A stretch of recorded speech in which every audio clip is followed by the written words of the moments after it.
দেখছেন এখনো পর্যন্ত কিন্তু নভেম্বর মাস। এই নভেম্বর মাসে এখনো কিন্তু লাল লাল পাকা পাকা ঝুলছে ড্রাগন। দেখে কি মনে হচ্ছে যে সবার বাগানে নেই, আর সঞ্জীবদার বাগানে এখনো পর্যন্ত ড্রাগন ঝুলছে, আর তাও এই রকম সাইজের, বিগ সাইজের। একদম ঠিক তাই। এইবার ড্রাগন গাছে নভেম্বর মাসে আমরা কি করতে চাই, কি করব এবং কি করলে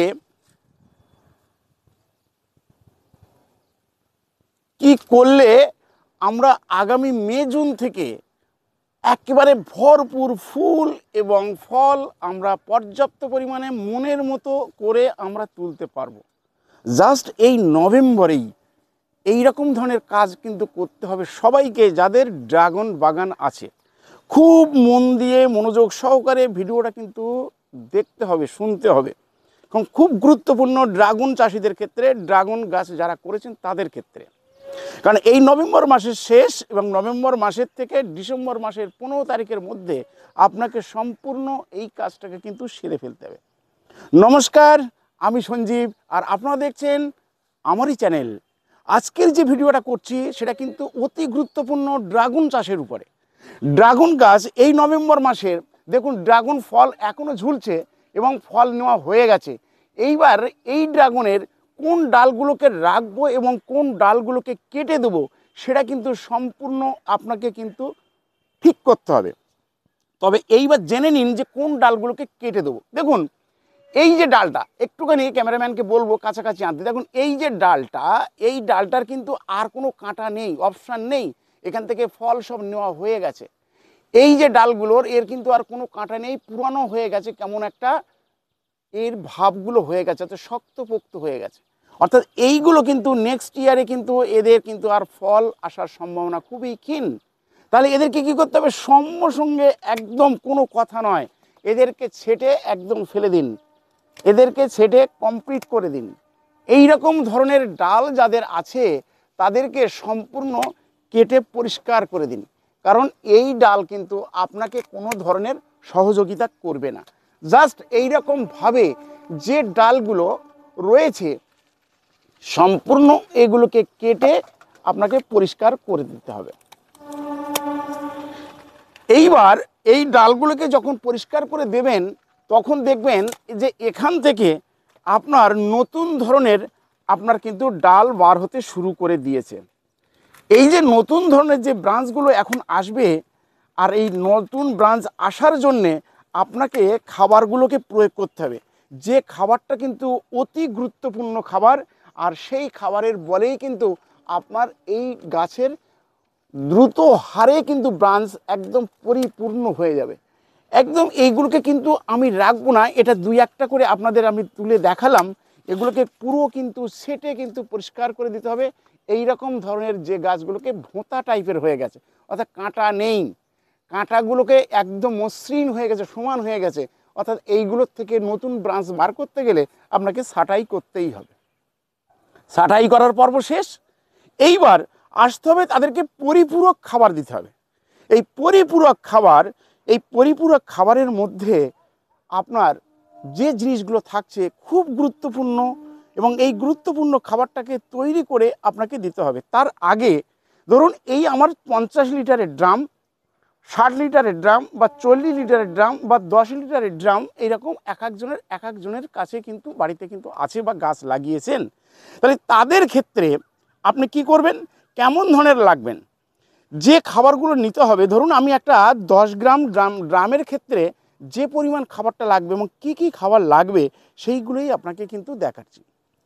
এর মধ্যে দেখুন কি কি আছে। দেখুন খাবারের মধ্যে হাড়ের গুঁড়ো নিয়েছি, অর্থাৎ হাড়ের গুঁড়ো 100 থেকে 150 গ্রাম, শিং চাঁচা 150 গ্রাম, বাদাম খোল 100 গ্রাম, সর্ষের খোল 100 গ্রাম, নিম খোল 50 গ্রাম, আর সেই সাথে আপনার বায়ো পটাশ 50 গ্রাম, ব্রোন নিতে হবে, জিঙ্ক নিতে হবে, এবং সেই সাথে সাথে নিতে হবে আপনার ফাঙ্গিসাইড দিতে হবে 10 থেকে 15 গ্রাম। তাহলে এই ব্যাবিস্টিন দিতে পারেন, ব্লাইটক্স দিতে পারেন, কিন্তু ব্লাইটক্সটা সব থেকে কিন্তু বর্ষাকালের ক্ষেত্রে খুবই কিন্তু উপকারী। এই ক্ষেত্রে ব্যাবিস্টিন বা স্যাফ এগুলোকে কিন্তু আপনি প্রয়োগ করতে পারেন, নতুবা আপনার কাছে যে ফাঙ্গিসাইড আছে সেটাকে আপনি প্রয়োগ করতে পারেন। তাহলে এইবার ফাঙ্গিসাইড নিতে হবে, এর সাথে 2 থেকে 3 চামচ, এবং এর সাথে নিতে হবে এপসম সল্ট অর্থাৎ ম্যাগনেসিয়াম সালফেট আপনাকে দিতে হবে 20 থেকে 25 গ্রাম। এইবার এইগুলোকে সব একসাথে মিক্সড করলেন, কিন্তু তার আগে কম্পোস্ট সার, অবশ্যই কম্পোস্ট সারে কিন্তু কোনো ধরনের বিকল্প কিছু নেই। এই কম্পোস্ট সার কিন্তু এখানে 200 গ্রাম 500 গ্রাম নয়, আপনার ইচ্ছা মতো আপনি এই কম্পোস্ট সার কিন্তু ব্যবহার করতে পারেন। এবং সেই সাথে যাদের কাছে এই স্বভূমি কম্পোস্ট আছে, ধরুন 1 গামলা একটা গাছের ক্ষেত্রে 2 থেকে 2.5 কেজি এর সাথে মিক্সড করে এটাকে কিন্তু প্রয়োগ করতে পারেন। যাদের কাছে নেই তারা কিন্তু ভার্মি কম্পোস্ট বা কাউডাং কম্পোস্ট এগুলোকে কিন্তু আপনি ব্যবহার করতে পারেন। তাহলে এইভাবেই কিন্তু আপনাকে সম্পূর্ণ মিক্সার করে নিয়ে আপনার গাছে গোড়া দিতে হবে। তাহলে কি কি দিতে হবে? ব্রোন দিতে হবে, জিঙ্ক দিতে হবে, ক্যালসিয়াম দিতে হবে, সালফেট দিতে হবে। আচ্ছা বলুন তো দেখি, এতগুলো কি আপনার কাছে আছে? মনে হয় না সবার কাছে নেই। তাহলে আপনারা কি করবেন? এক্ষুনি বাজারে ছুটবেন, কাউন্টারে যাবেন ছুটতে, গিয়ে সবগুলোকে টুক টুক টুক টুক করে কিনে নিয়ে আসতে হবে। কিন্তু আমার কাছে এমন একটা জিনিস আছে যে জিনিসটার মধ্যে সব কিছু লুকিয়ে রয়েছে। সেই সব কিছু জিনিস একসাথে দিলে, একটা কন্টেনারের মধ্যে দিলেই গাছের কিন্তু কার্যকারিতা কিন্তু এসে যাবে। হ্যাঁ, নিতে পারেন। যাদের কাছে নেই তারা এই জিনিসগুলোকে সব কিছু সরঞ্জাম জোগাড় করে নিয়ে ব্রোন থেকে, জিঙ্ক থেকে, ম্যাগনেসিয়াম সালফেট থেকে, বায়ো পটাশ থেকে সবগুলোকে নিয়ে মিক্সার করে জমা দিতে পারেন। কিন্তু এই যে হাইড্রোন্যানো বায়োস্টিমুলেন্ট, এর মধ্যে কি কি আছে? এর মধ্যে আছে যে জিনিসগুলো, সেটা হচ্ছে আপনার হিউমিক অ্যাসিড, ফুলভিক অ্যাসিড, আপনার potassium, zinc, calcium, boron, magnesium, manganese এবং আরও আদার্স অগণিত আপনার মাইক্রোনিউট্রিয়েন্টস এর মধ্যে রয়ে গেছে। তাহলে আমার শুধু যদি এই জিনিসগুলোকে যদি আমি প্রয়োগ করি, একসাথে মিশিয়ে নিই, তার সাথে আমি মানে ফাঙ্গিসাইড মিশিয়ে নিলাম, তাহলে কিন্তু আমার পটাশিয়াম, ম্যাগনেসিয়াম, ব্রোন, জিঙ্ক, ক্যালসিয়াম এই সবগুলো কিচ্ছু কিন্তু প্রয়োজন হচ্ছে না। যে জিনিসগুলোকে প্রয়োজন হচ্ছে আপনার, সেটা হচ্ছে শুধু আপনার এই জিনিসটাই আপনার কিন্তু দিলেই কিন্তু কাজ মিটে যাচ্ছে। অর্থাৎ এইগুলো মিশিয়ে যখন দেবেন একটা গাছের ক্ষেত্রে, হাইড্রোন্যানো বায়োস্টিমুলেন্ট আপনি 20 ml, অর্থাৎ এতে 2 লিটার জল দেবেন। তাই গাছের ক্ষেত্রে দিচ্ছেন গোড়ায়, এই গাছের ক্ষেত্রে আপনার 20 ml 2 লিটার জলের মধ্যে বা 1 লিটার জলের মধ্যে 20 ml দিয়ে এইরকম 40 লিটার বা 50 লিটার ড্রামের ক্ষেত্রে, গাছের ক্ষেত্রে আপনি কিন্তু দিয়ে দিলেন। তাহলে এসেনশিয়াল যে যৌগগুলো গাছের দরকার আছে, যে উপাদানগুলো দরকার আছে, সেগুলোকে কিন্তু অনায়াসেই কিন্তু তারা কিন্তু গাছ নিতে পারছে এবং খুব সহজভাবে নিতে পারছে। আমি দিলাম এটাকে হার্ট ফুড, এটাকে দিলাম আমি হার্ট ফুড। এইবার এই হার্ট ফুডটাকে দেওয়ার পর আমাকে জল দিতে হবে, তাহলে জলের সাথে আমাকে হিউমিক অ্যাসিড দিতে হবে। তাই হিউমিক অ্যাসিড এইটা যদি না পারেন, তাহলে হিউমিক অ্যাসিড কিন্তু এর সাথে মিশাতে হবে। এই হিউমিক অ্যাসিড এর সাথে মিশিয়ে, না হলে আপনার এই বায়োস্টিমুলেন্ট আপনাকে 10-20 ml মাটির ক্ষেত্রে প্রয়োগ করে সম্পূর্ণ জলটাকে, খাবারটাকে দিয়ে দিন। তার আগে খাবার দেওয়ার জন্যে যে জায়গাটাকে, যে মাটিটাকে, ধরুন এটা মাটিটাকে হার্ড হয়ে গেছে, তাহলে এই মাটিটাকে সুন্দর করে কিন্তু একটু খুঁষে নিন। এরকম করে সুন্দর করে এই জায়গাগুলোকে সুন্দর করে খুঁষে নিন। তাহলে কি হবে? মাটিগুলো একটু হালকা হয়ে গেল। এইবার এর মধ্যে খাবারটাকে ছড়িয়ে দিন। আর এই খাবারটাকে ছড়িয়ে দেওয়ার পর আপনি যে জল দেবেন, জলের সাথে বায়োন্যানো এই স্টিমুলেন্ট এইটাকে ছড়িয়ে দিয়ে দিন। তাহলে একসাথে কাজ মিটে গেল। আর এই খাবারটাকে দেওয়া হয়ে গেল। এইবার গাছ কিন্তু তরতরিয়ে কিন্তু আপনার ব্রাঞ্চ দিতে শুরু করবে, কারণ আপনি কাটাই ছাঁটাই করেছেন। যে খাবারটা গ্রহণ করছে, এইবার সে খাবারটাকে রাখবে কোথায়? তার এনার্জিটা কোথায়? এনার্জির ফ্লোটা কিন্তু বেরিয়ে আসবে, ভাস্ট করে দেবে। ব্রাঞ্চ, নতুন নতুন ব্রাঞ্চ, অগণিত ব্রাঞ্চ কিন্তু বেরিয়ে যাবে। এই শীতের মধ্যে যত ব্রাঞ্চ বেরিয়ে যাবে, ঠিক মে জুন মাসে আমাদের ফ্লাওয়ারিং শুরু হয়ে যায়।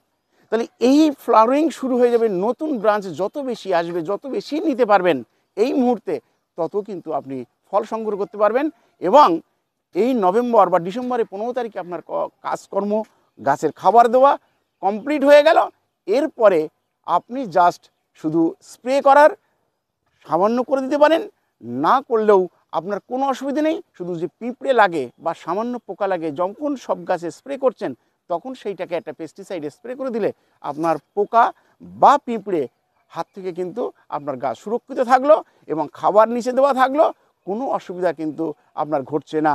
এইবার যে নতুন ব্রাঞ্চগুলো বেরিয়ে আসবে মে জুনের মধ্যে, তখন সেই ব্রাঞ্চের আগা যেমনভাবে ছাঁটতে হয়, আগাগুলো ছেটে দিলে এই রকম ফল কিন্তু আপনার পরিপূর্ণতা কিন্তু আপনি ফিরে পাবেন।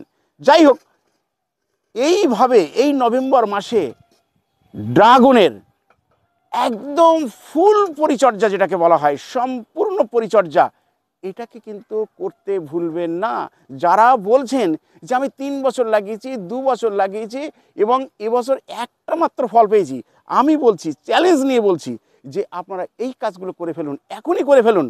আপনি তারপরে বলবেন যে সঞ্জীবদা, এবছরে কিন্তু একটা নয়, আমি 20টা ফল পেয়েছি।